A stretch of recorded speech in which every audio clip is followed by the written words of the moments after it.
And that's why you need all those vibrations.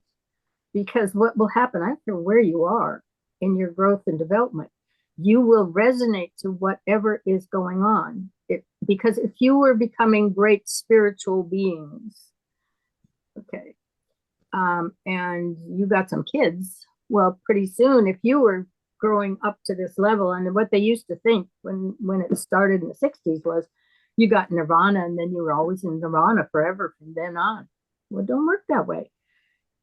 And if you have children and you're taking this journey and now you're moving up, if you can't resonate back to them, you wouldn't be able to talk to them and communicate with them.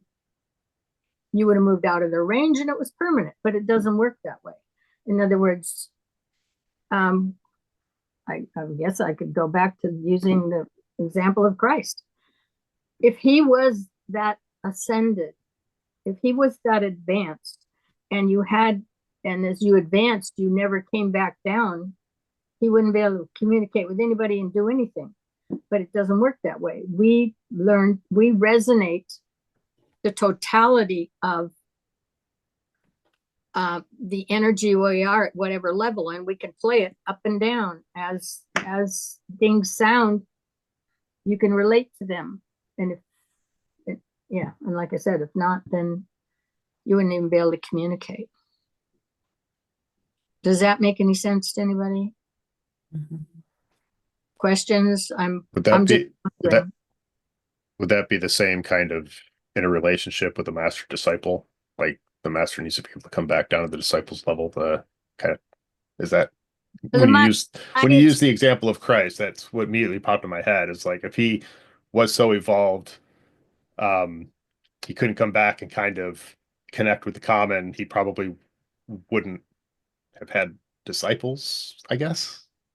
Well, yeah, what I'm saying is as he evolved, he still was able to maintain his relationships with anything Down lower. Because Yeah. at the match all the way. Mm-hmm.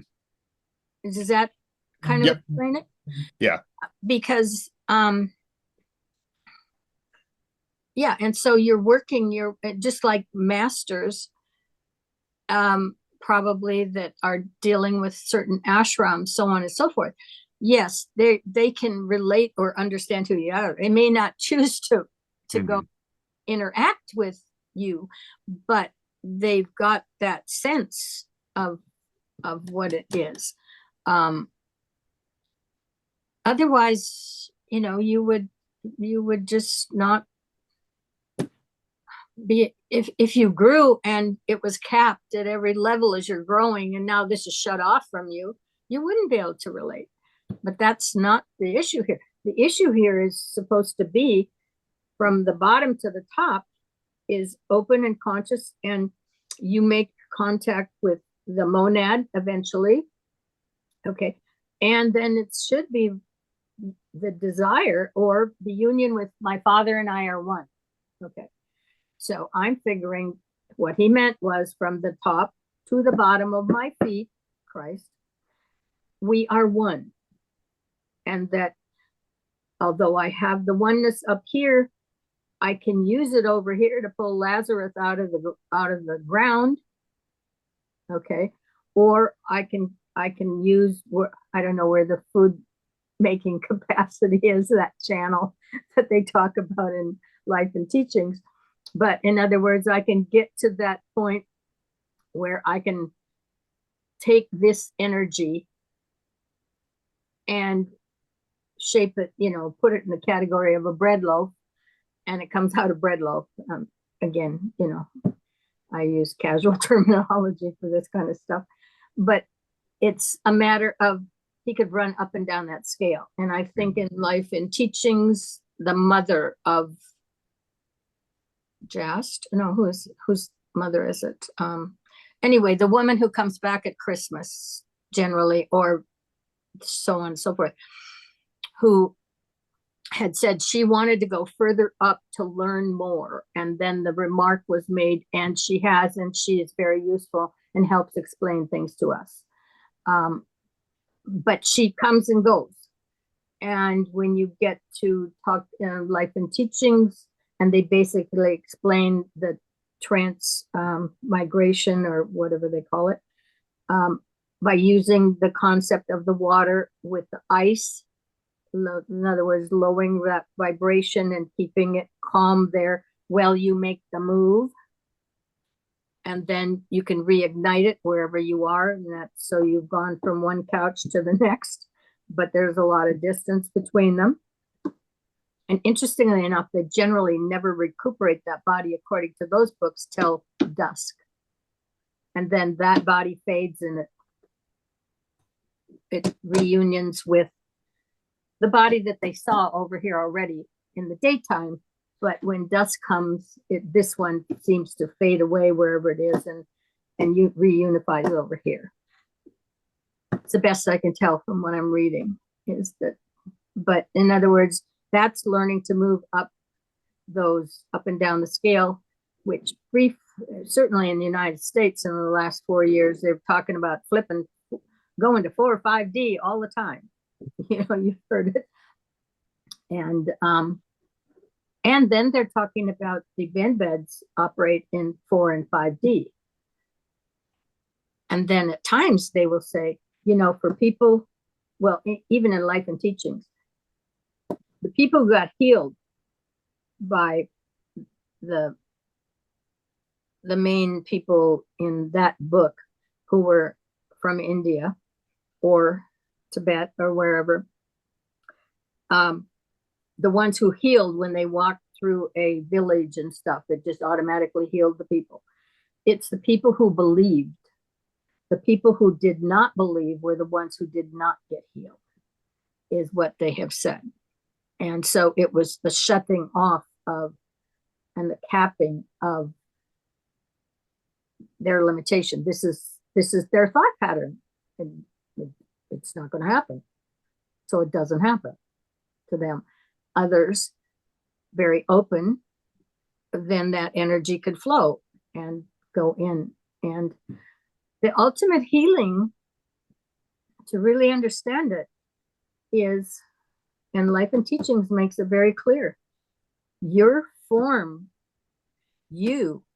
were already created at the beginning of the creation, and you were created in perfection.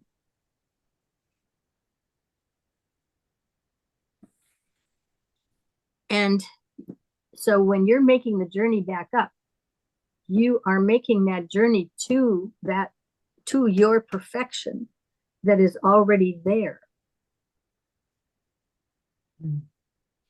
And making that union. And when you do, then according to this material, my Father and I are one. And then they take the next leap and say, and then you are God. And what they're really saying is you can do the same things as your original creator, because you are created out of that energy that is God. So consequently, they do make a jump. You have to read this a few times to find it all. But then you understand they're saying, because they'll say, my Father and I are one, and you do this in that name, and then they will say, and then you are God. Because there's no difference between you and your creator, because you and your creator are one at that point in time.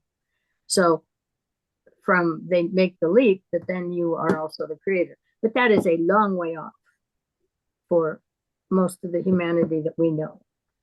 And we have to function in time on these lower 3 dimensions until we work our way out. And all of that has to occur in time up to that 3rd initiation.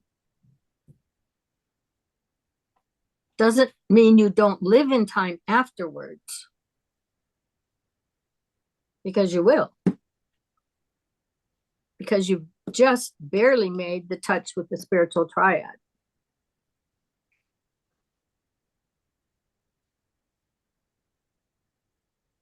Does that answer your question, Donnie? Yeah, well, yeah, there for sure. Yeah, no, that's very interesting, because I think the question is, well, what about afterwards? Like what is that individual, what are you experiencing down here? What does it look like out the eyeballs?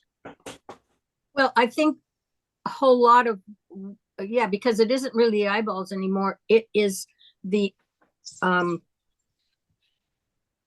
the conception of what is changes. So if you go back to the end of cosmic consciousness, where these people have this epiphany, okay, which is probably this, I'd say it's this concept of the second,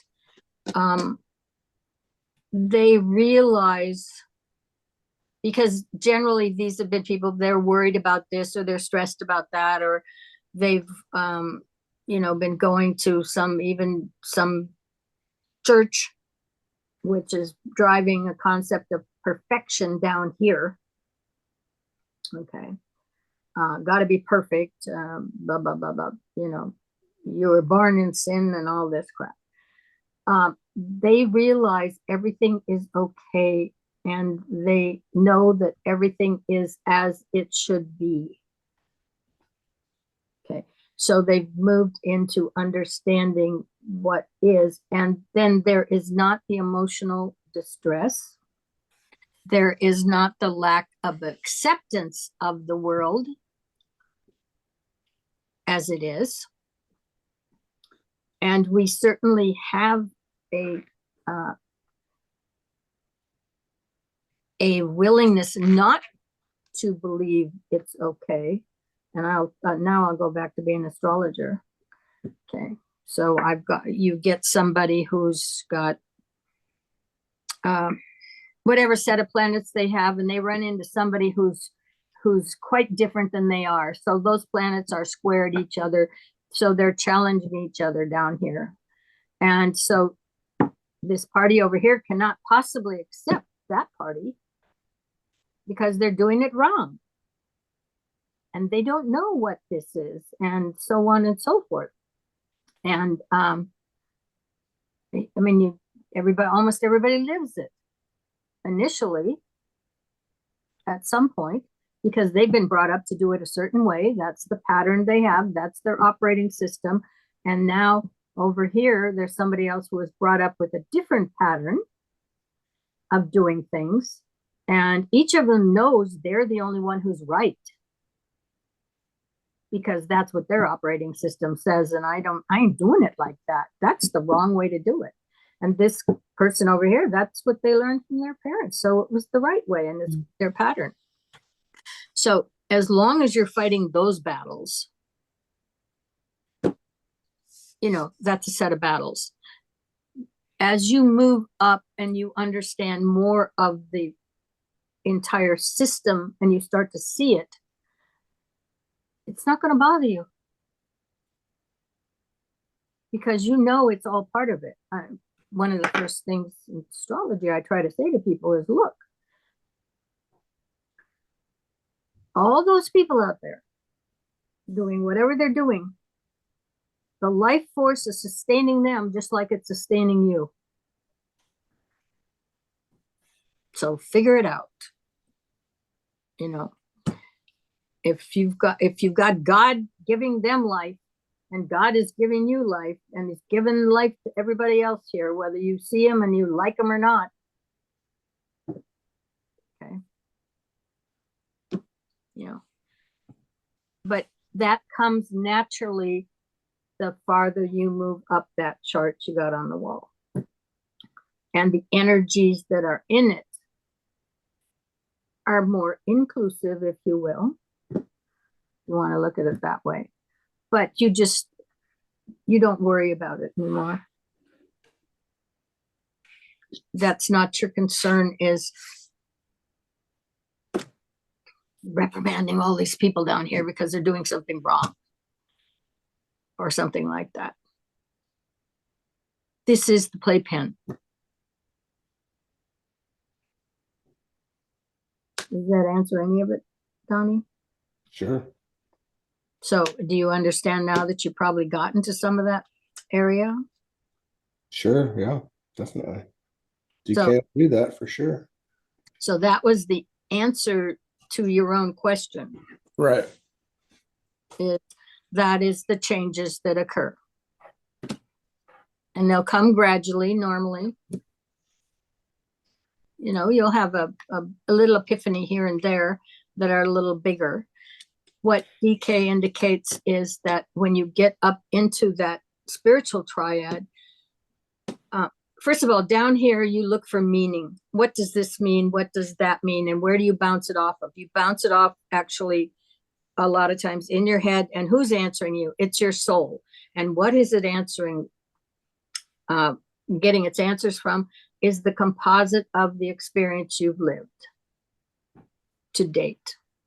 And so it synthesizes that. And when anything new comes along, you're bouncing it off that synthesis of experience you've got that tells you what meaning this means or what that means. Okay. During this period of soul. Once you've had the third, DK will say to you, when you get up into that spiritual triad, when you are starting to work with that kind of energy, you only look for something that might be of significance.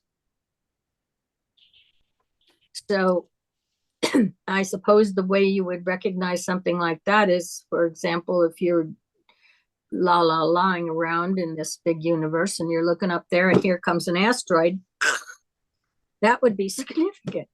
In other words, it has to be something that big that you notice. But you will not be looking for meaning up there because you have no base of relationship to even evaluate it. But you look for meaning down here because that's what we function on. That's how we are gaining the awareness that sometimes that nodal analysis will give you an idea of. Is you're transitioning from here, this composite of who you've been to date, which comes in on the south node, and where the soul would like to see you having a composite by the time you go out on your north node direction.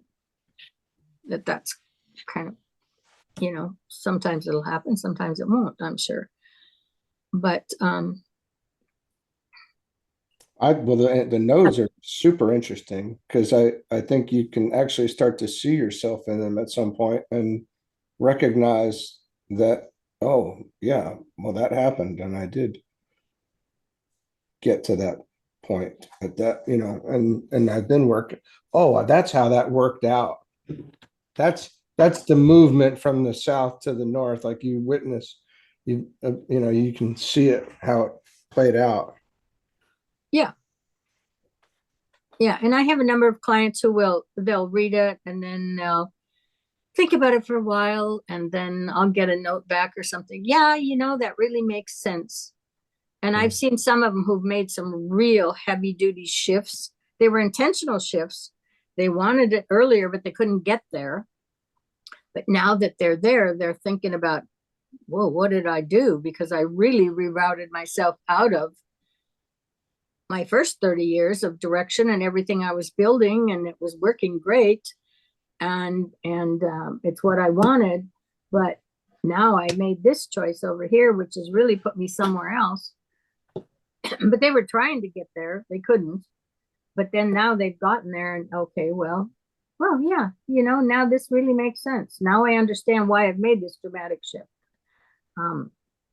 It settles a lot of people down to really understand they're on their track.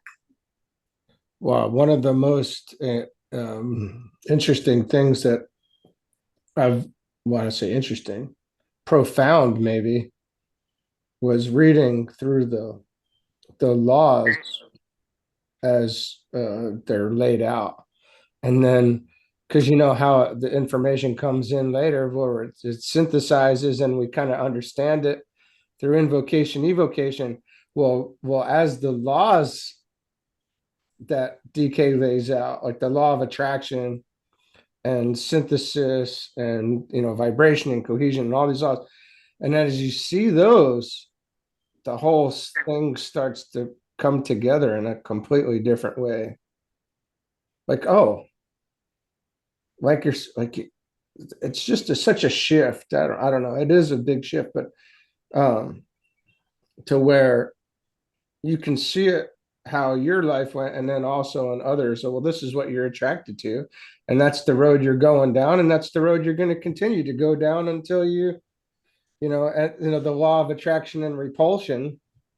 And oh, this is why that relationship isn't working, or that's these all these things become very much common sense after you kind of see the laws too. It's just so simple, really. And the human interaction sense, the lower three. Well, in the mental plane, which we're really just starting to understand, I would think. I'm looking at the globe now, and I'm looking at humanity as on a global level. Okay.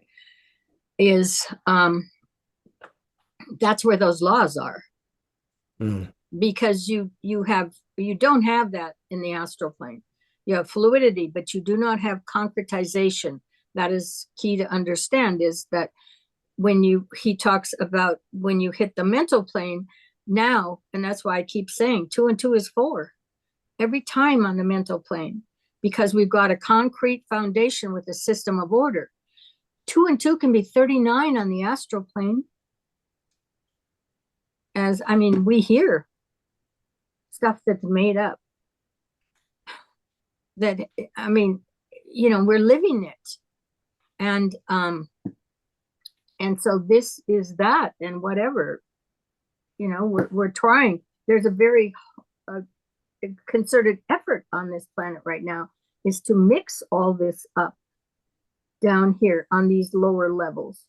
You're really going to mess people up to a point where they're dysfunctional. Right.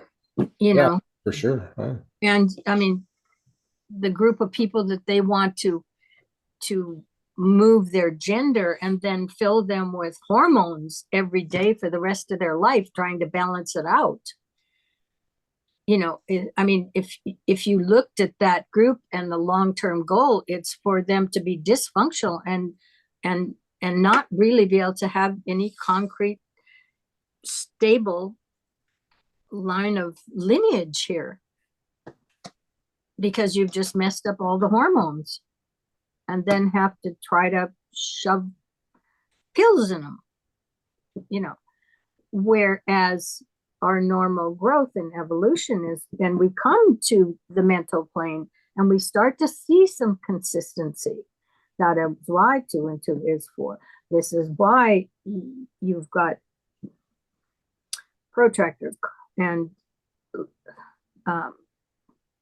measuring sticks and inches and designs, and you can build buildings and they will actually stand there if they're not demolished, and work and all of this, because this is where the laws start to concretize, where they become consistent, and that's what you're building up to the point when you meet the soul. But the astral plane is like, it's a big mosh pit, especially now. What about the emotional plane? That is the astral plane. Yeah. That's the astral plane. Yeah, it's your realm of emotions. And you develop, obviously that chart, we start at the bottom, which is the physical, creating a physicality for this planet. You'll find your mountains there. You'll find your volcanoes there. You'll find your minerals, that whole kingdom. Then you get the second kingdom, which is comes to the plant kingdom, if you will. And that's where there's an integration between that mineral kingdom and the plant kingdom, and getting it to a point where, we can build a body with it, because now we got vegetables. They grew in the ground. They pulled out some of the minerals and everything else that we need, and it provides food for us. and you'll go from the emotions and to the mental, but that's a process.